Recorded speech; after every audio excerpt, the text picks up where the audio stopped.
Ay mga kabaryo, tara, tayo magpapaligo. Isa sa mga alaga nating Siberian Husky.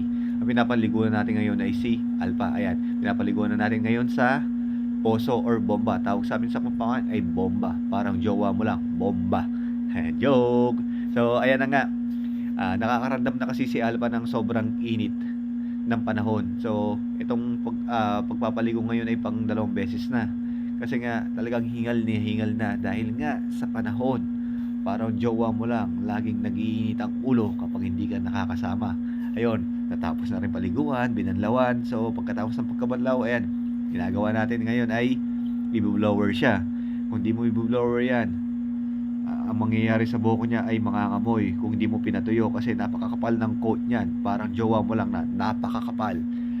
Mahilig pang mga labit ng iba, nandiyan ka naman. Joke, ayan nga, pagpapatuloy na natin, ayan, sinuklayan ko na kasama yung blower para matuyo talaga, para mabango, parang jowa mo lang na bagong ligo na gusto mong makasama. Kailangan natin yan lagi na mabango. So, hanggang dito na lang, mga kabaryo, keep safe always.